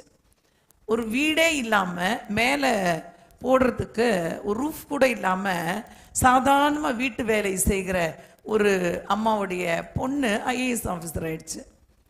என்ன, எது, எதனால? அவங்க சாதித்ததன் நோக்கம் என்ன? நான் கஷ்டப்படுறேன், என் பிள்ளை கஷ்டப்படக்கூடாது. ஆமாம். நம்ம உலக மனுஷனுக்கே இவ்வளோ ஞானம் இருக்கும்னா, என்னை படைத்த தேவன் இந்த பூமிக்கு இறங்கி வந்து சிலுவையில எனக்காக எல்லா கஷ்டங்களையும், எல்லா அவமானத்தையும், எல்லா நிந்தையும், எல்லா அக்கிரமங்களையும், எல்லா பாவங்களையும் சுமந்துட்டு முடிஞ்சிச்சுடா, இதுக்கப்புறம் நீ ஒன்றும் செய்யாத, சந்தோஷமா இருன்னு சொன்னாரே. இன்னும் கூட என்ன பாடு, இன்னும் கூட என்ன கஷ்டம், இன்னும் கூட என்ன கவலை? ராஜ்யத்துக்குரிய வசனத்தை விசுவாசிக்க முடியல, அல்லது வசனத்தின்படி வாழ முடியல. அதே சுபாவம், மாற்றமே வரல. என்ன வரல? நம்ம மாறாத வரைக்கும், நான் மாறாத வரைக்கும் என்னை ஒரு ஆளாலையும் மாற்ற முடியாதாம. ஏசு வந்தே 2000 வருஷங்களுக்கு மேலே ஆயிடுச்சு. ராஜ்யத்தை குறித்து சொல்லிட்டு போயிட்டாரு, எல்லாம் கொடுக்கப்பட்டாயிடுச்சுன்னு சொல்லிட்டாரு. நான் விசுவாசிக்கவே இல்லைன்னா சொல்ல, நீ விசுவாசித்தான், உனக்கு விசுவாசம் இருந்தா. முதல்ல பிசாசு வசனத்தை திருடுகிறவன். ஆமென். என்னத்தை எடுப்பான்? வசனத்தை இருதயத்திலிருந்து எடுத்துடுறானா. இருதயத்திலிருந்து எடுத்துடுறான். வாசிங்க, வாசி கேட்போம். எடுத்து போடுகிறான். 13. கற்பாறையின் மேல் விதைக்கப்பட்டவர்கள் கேட்கும்போது சந்தோஷத்துடனே வசனத்தை ஏற்றுக்கொள்கிறார்கள். ஆயினும் தங்களுக்குள்ளே வேர் கொள்ளாதபடியினாலே கொஞ்ச காலம் மாத்திரம் விசுவாசித்து சோதனை காலத்தில் பின்வாங்கி போகிறார்கள். பாருங்க, அடுத்து சொல்லும்போது சொல்றாரு, இந்த வசனம், இந்த வார்த்தை, இந்த விதை இன்னைக்கு விளைஞ்சிருக்குதா இல்லையா? இதுதான் இப்ப 23 எண்டுல நீங்க பார்க்க வேண்டியது. ஒரு விதையை நம்ம விதைக்கிறோம் நம்ம தோட்டத்துல. எத்தனை நாள் பார்ப்பீங்க விளைஞ்சிருக்கா இல்லையான்னு? நம்ம கேட்குறோம்ல. இப்போ ஒரு வேளை ஃப்ளவர்ஸாக இருந்துச்சுன்னா 2-3 நாள்லேயே வந்துடும்.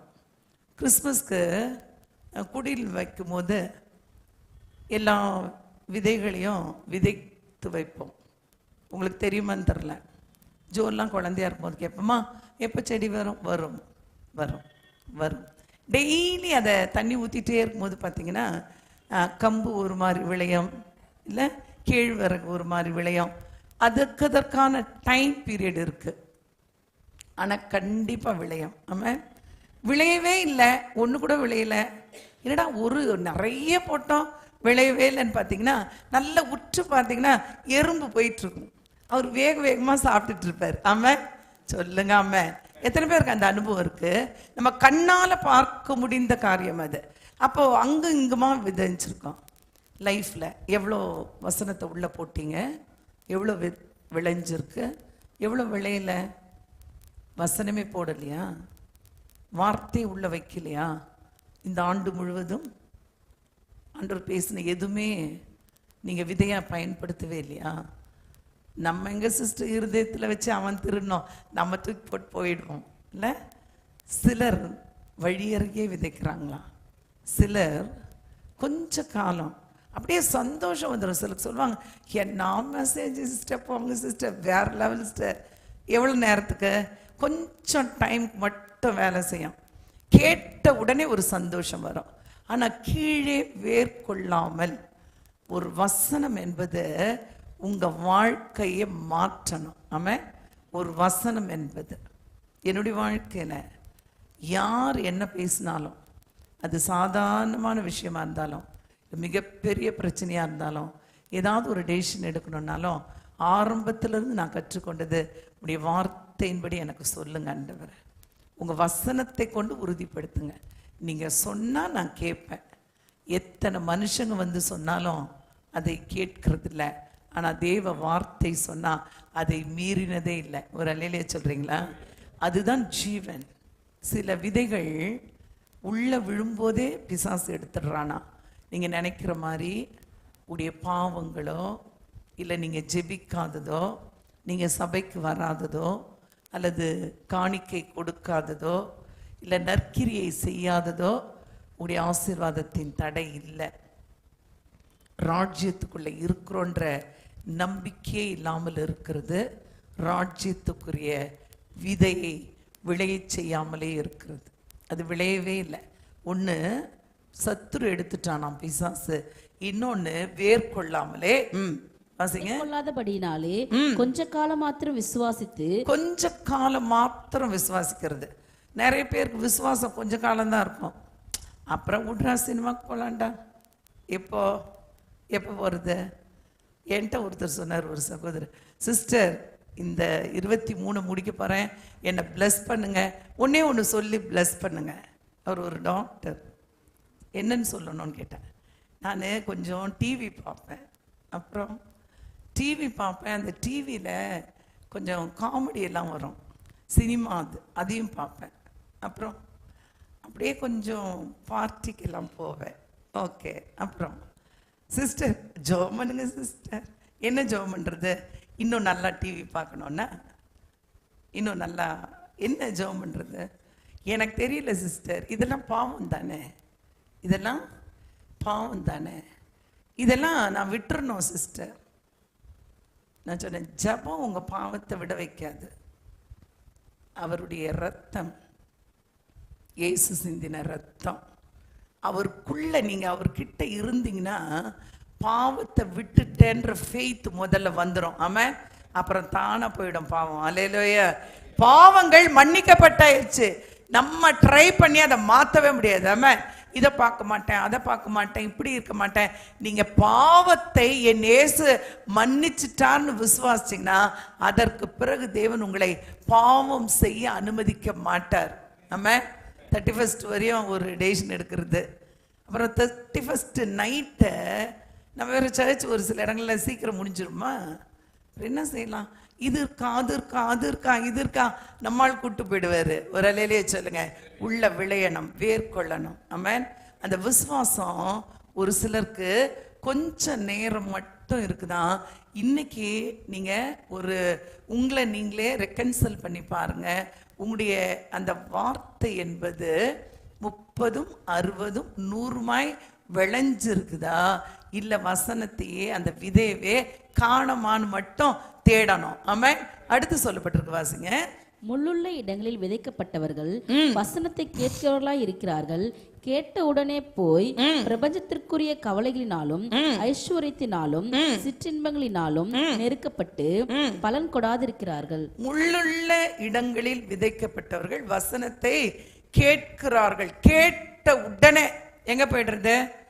உலகத்துக்குள்ள போயிடுது. வசனமும் கேட்கறது, வாசப்படிக்குள்ள நுழையும் போதே சண்டை போடுறது.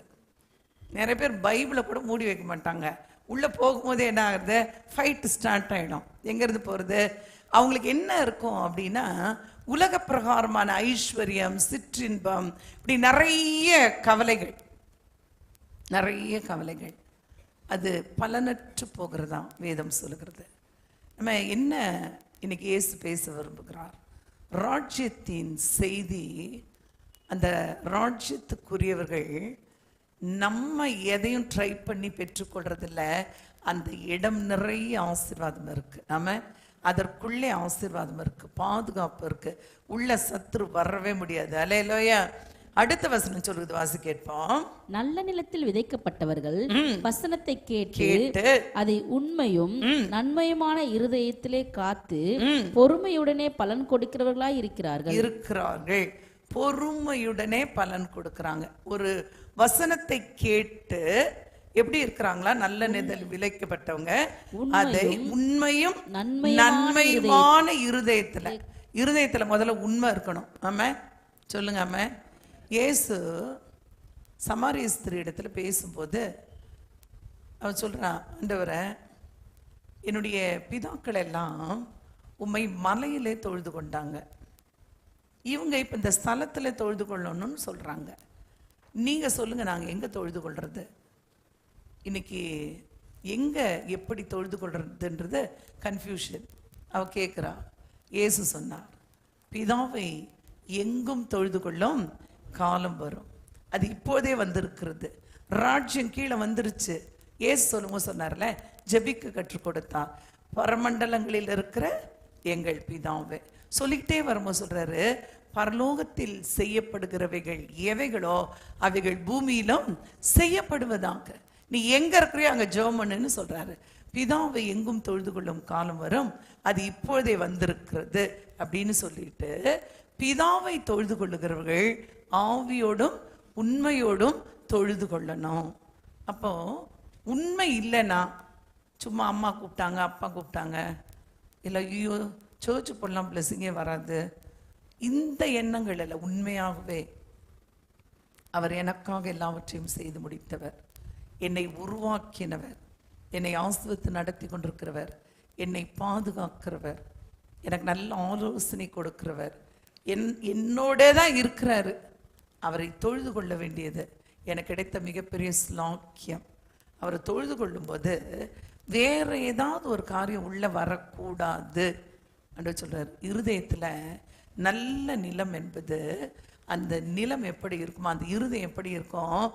நன்மையும் உண்மையும். சொல்லுங்க எல்லாரும்.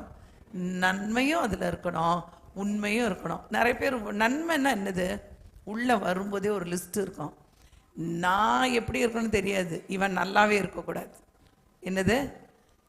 என் பிஸ்னஸ் நல்லா இருக்குதோ இல்லையோ, இவன் பிஸ்னஸ் என்ன செய்யக்கூடாது? நல்லா இருக்கவே கூடாது. நிறைய பேர் ப்ரேயர் ரிக்வெஸ்ட் அனுப்பும் போதே என்ன சொல்றாங்க? சிஸ்டர், பழைக்கணும்னெல்லாம் ஒன்றும் இல்லை சிஸ்டர், எந்த கஷ்டம் இல்லாமல் சாகட்டும், அப்படி தூக்கி வாரி போட்டுரும். நமக்கு என்னையா ப்ரேயர் ரிக்வெஸ்ட் இது? கொடுக்கறது என்ன? எனக்கு கொடுக்குற பழைக்கணுன்றியா சாகணுன்றியா? நம்மளுக்கு ஃபோன் பண்ணி என்ன சொல்லுவாங்க? சிஸ்டர், நீங்கள் என்ன ஜெபம் பண்ணா பழைக்கணும்னு ஒன்றும் இல்லை சிஸ்டர், பாவம் ரொம்ப கஷ்டப்படுறாங்க. உனக்கு சொல்லிச்சா அது நான் சாக போகிறேன், நீ எனக்கு ஜெபம் பண்ணுன்னு? நீ சும்மா இருந்தாலே போதும். இது நன்மை கிடையாது. இது என்ன கிடையாது? அதை நீ பார்க்கவும் வேண்டாம், நீ ஜெபிக்கவும் வேண்டாம். நம்ம இருதயம் எப்படி இருக்கணும் தெரியுமா? முடிஞ்சா ஆண்டவரே சுகத்தை தாங்கப்பா, சுகத்தை தாங்கப்பா. எந்த லெவல் வரையும் ஜெபிக்கலாம் தெரியுமா? கடைசி நிமிஷம் மூச்சு போயிடுச்சுன்னா கூட ஜெபிக்கலாம், தப்பே இல்லை. ஆமென். இல்லை ஒருவேளை கொண்டு போய் புதைச்சிட்டா கூட என்ன செய்யலாம்? அவ்வளவு விசுவாசம் இயேசுக்கு. 4 நாள் விட்டாரு, பரவாயில்ல. என்னால முடியும். எனக்குள்ள இருக்கிறவர் ராஜ்யத்தின் வல்லமை. அவர் பிசாசுகளை துரத்தினாராம், வியாதிஸ்தர்களை குணமாக்கினார். இப்ப நமக்கு என்ன பிரச்சனைனா, என்னாலேயே நிக்க முடியல, என்னாலே நடக்க முடியல, என்னாலே விசுவாசிக்க முடியல, நான் எப்படி இன்னொரு ஆளை? கண்கள் திறக்கப்படணும். ஆமா, அந்த இருளின் அந்தகாரத்திலிருந்து அந்த ஆச்சரியமான ஒளியின் இடத்திற்கு நான் வந்துட்டேன், என்னை ஒன்றும் தடைப்படுத்தாதுன்னு விசுவாசிக்கணும். நல்ல இருதயம், நன்மையும் இருக்கணுமா, அதுல என்ன இருக்கணுமா? உண்மையும் இருக்கணும். பொய் சொன்னா ஆண்டவருக்கு தெரியுமா தெரியாதா? அப்படியே வந்து அழுது, ஒருவேளை எங்ககிட்டலாம் சொல்லலாம், எங்களுக்கு தெரியாது, தேவனுக்கு நல்லா தெரியும். நீ என்ன பேசுறன்னு ஆண்டவருக்கு தெரியும். ஒருவேளை இந்த 23ல் இப்படி தப்பு தப்பா நம்ம வாழ்க்கையில பிரேயர் இருந்தா, கிறிஸ்துவ வாழ்க்கையில உண்மை இல்லாதவர்களா இருந்தோன்னா நல்ல நிலமா இருக்க முடியாது, ராஜ்யத்துக்குள்ள இருக்கவே முடியாது. ஏன் அப்படின்னா, தீமை செய்கிற நோக்கமுடையவன் பிசாசு. இது அன்பின் ராஜ்யம், அதுக்கு இடமே கிடையாது. அது போலவே பொய்யனும் பொய்யுக்கு பிதாவுமா இருக்கிறானா யாரு? பிசாசு. ஒருவேளை நான் பொய் சொல்லிக்கிட்டே இருப்பேன், நான் பொய் சொல்லிக்கிட்டே இருப்பேன், ஆண்டவர் என்னை ஆசீர்வதிக்கணும்னா நீ வேற இடத்துல இருக்கிறேன்னு அர்த்தம். பெரிய காரியம் எல்லாம் இல்லை, ஒருவேளை பெரிய விபச்சார பாவம், இந்த பாவம் அந்த பாவம், இதெல்லாம் தான் இல்லை. உன்னுடைய இருதயம் எப்படி இருக்கு, அதுல நன்மை இருக்கா, உண்மை இருக்கா ஆண்டவர் பார்க்குறார். அப்படி இருந்தால்தான் அந்த ராஜ்யத்துக்குரிய விதையானது விளையும்னு ஆண்டவர் சொல்றாரு. சொல்றாரு, அது எப்படிப்பட்டதா வாசிங்க. இருதயத்துல பொறுமையுடனே பலன் கொடுக்கிறவர்களாய் இருக்கிறார்கள், வெயிட் பண்ணுவாங்க. தேவ ராஜ்யத்துக்குரியவர்கள் காத்து இருப்பாங்க, அவசரப்பட மாட்டாங்க. ஆமா சொல்லுங்க, பொறுமை. ஏசு சொல்லும்போது சொல்றாரு, யோபு பொறுமையை இப்ப என்ன 23ல் நடக்கலன்னா 24ல் நடக்கும். ஆமா ஆமா, போங்க சிஸ்டர், இன்னைக்கே நடக்கணும். ஆசையாக தான் இருக்கு. இன்னைக்கே நடந்தால் எப்படி இருக்கும்? அவ்வளவு சந்தோஷமா இருக்கும். ஒருவேளை நடக்காவிட்டாலும், ஆண்டவரே நான் கேட்ட எதுவுமே நடக்கல ஆண்டவரே, நன்றி ஆண்டவரே, நன்றி ஆண்டவரே, நான் ராஜ்யத்துக்குள்ளே தான் இருக்கிறேன், எனக்கானதை நிச்சயமாய் நீ தருவீர். ஆமாம், அதுதான் அந்த பொறுமையாய் காத்திருக்கிறது, தேவனிடத்துல பொறுமையாய் காத்திருக்கிறது. உடனே இடத்த காலி பண்ணிட்டு வேற இடத்துக்கு போயிடுது. ஆல்ரெடியே வெளியே தான் இருக்கிறோம், உள்ள கொண்டு வந்து வச்சது இயேசு. ஆமென், அதை விசுவாசிங்க, அதை விசுவாசிங்க. கடைசியாக கூட ஒரு வசனத்தை நம்ம வாசி கேட்போம். 1 தெசலோனிக்கேயர்ல வாசிங்க, 2வது அதிகாரம் 12வது வசனம், 2:12. தகப்பன் தன் பிள்ளைக்கு சொல்லுகிறது போல, தகப்பன் தன் பிள்ளைக்கு சொல்லுகிறது போல, உங்களில் ஒவ்வொருவனுக்கும் புத்தியும் தேறுதலும் எச்சரிப்பும் சொன்னதை அறிந்திருக்கிறீர்கள். ஆகையால் நீங்கள் தேவ வசனத்தை எங்களாலே கேள்விப்பட்டு ஏற்றுக்கொண்ட போது அதை மனுஷர் வசனமாக ஏற்றுக்கொள்ளாமல் தேவ வசனமாகவே ஏற்றுக்கொண்டதினாலே நாங்கள் இடைவிடாமல் தேவனுக்கு ஸ்தோத்திரம் செலுத்துகிறோம். அது மெய்யாகவே தேவ வசனம்தான், விசுவாசிக்கிற உங்களுக்குள்ளே அது பலனும் செய்கிறது. எப்படியெனில் சகோதரரே, யூதேயா தேசத்தில் கிறிஸ்து இயேசு தேவனுடைய சபைகளை நீங்கள் பின்பற்றுவர்களாகி அவர்கள் யூதராலே எப்படி பாடுபட்டார்களோ அப்படியே நீங்களும் உங்கள் சுய ஜனங்களாலே. 12வது வசனம் 13வது வசனம்.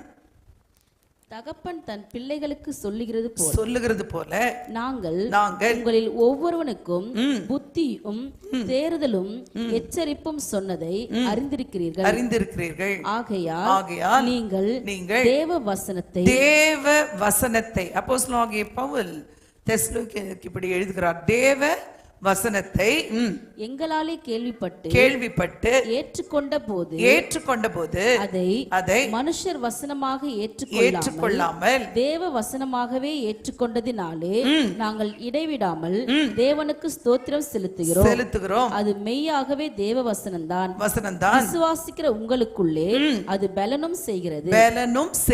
அல்லேலூயா. தேவ வசனத்தை ஒரு ஆள் ஏற்றுக்கொண்டா அது பேலன்ஸ் செய்யும். அல்லேலூயா. நீங்க சும்மா இருந்தாலும் அது சும்மா இருக்காது. அல்லேலூயா. நம்மளை எது உயிர்ப்பிக்கிறது அப்படின்னா, இயேசு இந்த பூமியில இருக்கும்போது நம்ம வாசிச்சோம்ல, லூக்கா 8 வாசிச்சோம், மத்தேயுல வாசிக்கிறோம், ராஜ்யத்தை குறித்தே பேசிட்டு இருந்தாரு. சிலுவையில அவர் மரித்த பின்பு உயிரோடு எழுந்த பின்பு 40 நாள் அளவும் தன்னை உயிருள்ளவர்களாய் சீஷர்களுக்கு காண்பித்தாராம். அப்போஸ்தலர் 1 நம்ம அதை வாசிக்கிறோம். அவங்களோட பேசினாராம் இயேசு. எத்தனை நாள்? உயிர்த்தெழுந்த இயேசு சீஷர்களிடத்துல 40 நாள் பேசி இருக்கிறாரு. என்ன பேசினாரு? அந்த வசனம் இப்படியே சொல்லுகிறது. 3 அப்போஸ்தலர் 1:3 வாசிக்க கேட்போம். வாசிங்க. அவர் பாடுபட்ட பின்பு என்ன பட்ட பின்பு? பாடுபட்ட பின்பு. யாருக்காக சொல்லுங்க? எனக்காக, உங்களுக்காக, நமக்காக. யாரு? இயேசு.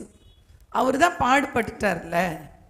அவர் பாடுபட்ட பின்பு 40 நாள் அளவும் அப்போஸ்தலருக்கு தரிசனமாகி தேவனுடைய ராஜ்யத்திற்குரியவைகளை என்னவா? தேவனுடைய ராஜ்யத்துக்குரியவைகளை. அப்ப என்ன பேசினாரோ அவர் எல்லாவற்றையும் செய்து முடிச்சுட்டு உயிரோடு எழுந்த இயேசு தேவனுடைய ராஜ்யத்துக்குரியவைகளை அவர்களோட பேசினார். சீஷர் இடத்துல பேசினார், வேற ஒன்னும் பேசல. உனக்கு பணம் வேணுமாடா, இப்படி எல்லாம் பண்ணுடா, பெரிய ஆள் ஆயிடுவேன் அப்படிலாம் சொல்ல இயேசு. தேவனுடைய ராஜ்யத்துக்குரியவர்களை அவரோடு பேசி அநேகம் தெளிவான திருஷ்டாந்தங்களினாலே அவர்களுக்கு தம்மை உயிரோடு இருக்கிறவராக காண்பித்தார். அன்றியும் அவர் அவர்களுடனே கூடி வந்திருக்கும் போது அவர்களை நோக்கி, யோவான் ஜலத்தினாலே ஞானஸ்நானம் கொடுத்தான், நீங்கள் சில நாளுக்குள்ளே பரிசுத்த ஆவியினாலே ஞானஸ்நானம் பெறுவீர்கள் சொல்லிட்டார் ஆண்டவர். நீங்க தேவனுடைய ராஜ்யத்துக்குரியவர்களை நீங்க ஏற்றுக்கொள்ளுங்க, கேளுங்க. இப்படிப்பட்ட ராஜ்யத்துக்குள்ளதான் நீங்க இருக்கிறீங்க. அதற்கு அடையாளமாக உங்களுக்கு அபிஷேகம் கொடுக்கப்படும். அல்லேலூயா. நீங்க பெற்றுக்கொள்வீர்கள். எத்தனை நாள் உட்கார்ந்து இருந்தாங்களா? எத்தனை நாள்? 120 பேர். எத்தனை நாள்? ஆமா சொல்லு. பைபிளே வாசிக்கிறது இல்ல, திருப்பியே பார்க்கறது இல்ல. 120 பேர் 10 நாட்கள் உட்கார்ந்து இருந்தாங்க. எத்தனை நாள்? 10 நாட்கள். பெந்தேகோஸ்தே இன்னைக்கெல்லாம் சொல்றாங்களே பெந்தேகோஸ்தே சபைகள். பெந்தேகோஸ்தே என்று சொன்னால் 50வது நாள் என்று அர்த்தம். 50th day, 50வது நாள் என்று அர்த்தம். 40வது நாள் அந்த பஸ்காவை ஆசரித்த பின்பு, அந்த பஸ்கா பண்டிகை முடிந்த பின்பு 40வது நாள் அதை கொண்டாடின பின்பு 10 நாட்கள் இயேசு இந்த பூமியிலிருந்து எடுத்து கொள்ளப்பட்ட பின்பு மேல் வீட்டறையில 120 பேர் 10 நாட்கள் உட்கார்ந்துருந்தாங்க. அவர்கள் மீது 10 நாள் முடிஞ்சிச்சுன்னா 50வது நாள்னு அர்த்தம். பெந்தேகோஸ்தே என்ற நாள் வந்த போதுனா 50th day, 50வது நாள் வந்தபோது ஆண்டவர் சொன்னபடியே அவர்கள் மீது அபிஷேகம் ஊற்றப்பட்டது. அல்லேலூயா. பொறுமையோடு காத்திருக்கிறது.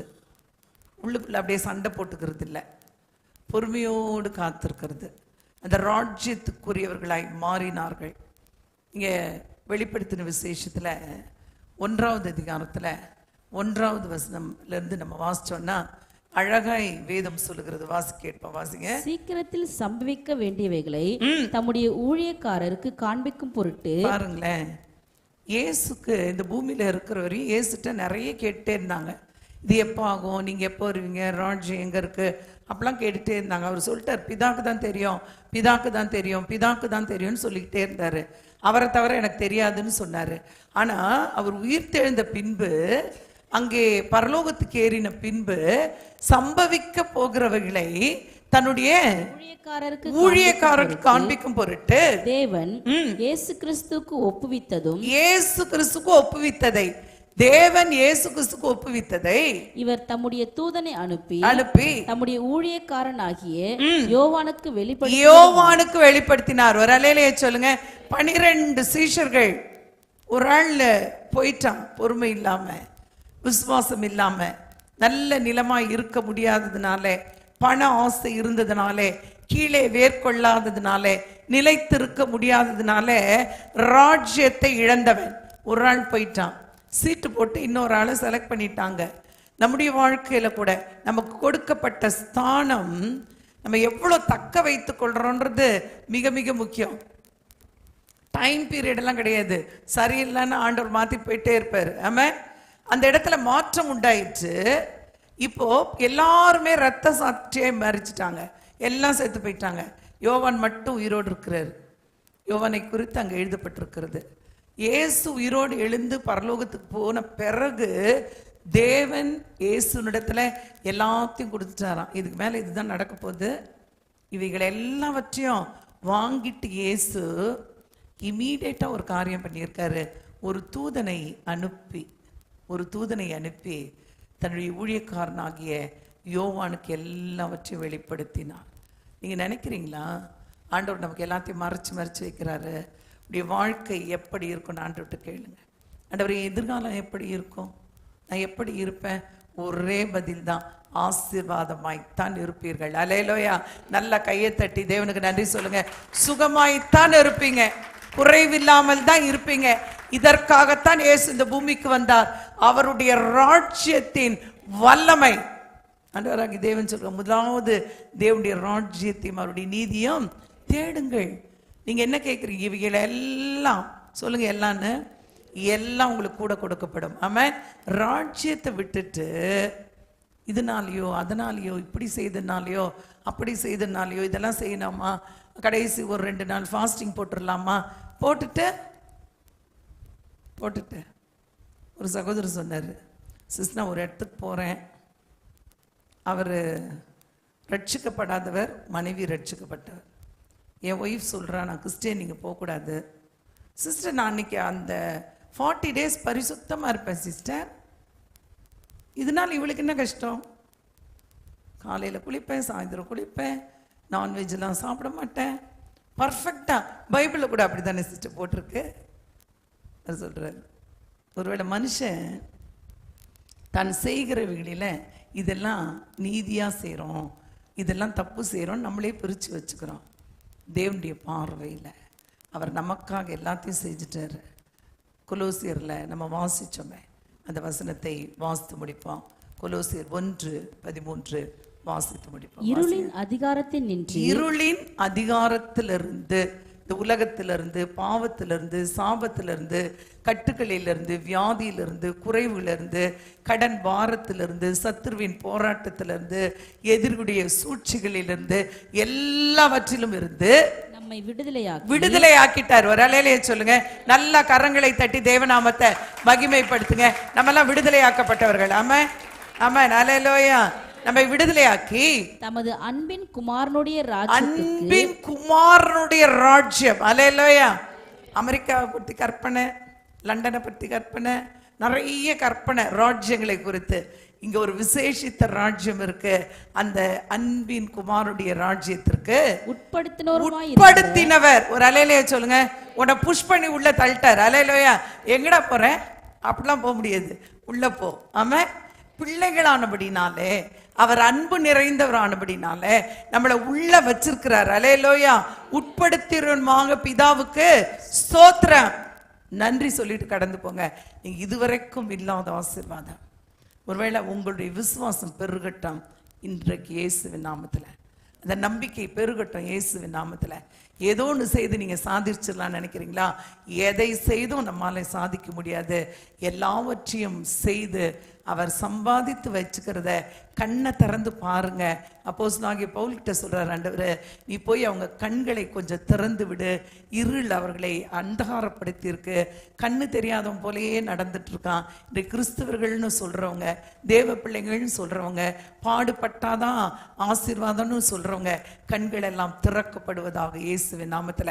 சகல ஆசீர்வாதங்களும், சகல ஐஸ்வர்யமும், சுகமும், பலனும், சமாதானமும், ஜீவனும் எனக்காக அவருடைய ராஜ்யத்துல வைக்கப்பட்டிருக்கிறது. அதை நான் விசுவாசிக்கிறேன், பெற்றுக்கொள்வேன். நல்ல கரங்களை தட்டி, நல்ல உற்சாகமாய் கரங்களை தட்டி நம்ம எல்லாம் கண்களை மூடி நன்றி ஆண்டவரே, நன்றி ஆண்டவரே, நான் விசுவாசிக்கிறேன்ப்பா. ஒருவேளை விசுவாசம் இல்லாம ஆண்டவரே இதெல்லாம் நடக்குது, இதெல்லாம் மாறலன்னு இருக்கிற எல்லா எண்ணங்களும் இயேசுவின் நாமத்துல மாறட்டும். ராஜ்யத்துக்கு உட்பட்டவர்கள், அதற்குள்ளதான் இருக்கிறோம்ப்பா.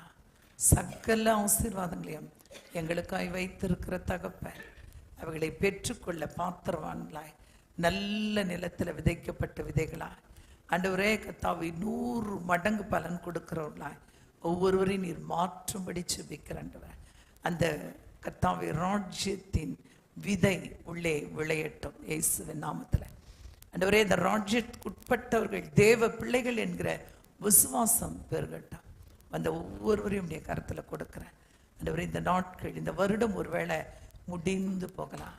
உம்முடைய அந்த ராஜ்யத்தில் இருக்கிற வல்லமை எங்கள் மீது நீர் வைத்திருக்கிற அன்பு, அது அன்பின் ராஜ்யம். ஒரு நாள் அது மாறாது, குறையாது என்பதை நாங்கள் அறிந்து உமக்கு நன்றி சொல்கிறோம். தொடர்ந்து எங்களை நடத்துங்க, பெரிய காரியங்களை செய்யுங்க. இயேசுவின் நாமத்தில் ஜெபிக்கிறோம் ஜீவனுள்ள நல்ல பிதாவே. ஆமென், ஆமென். அல்லேலூயா.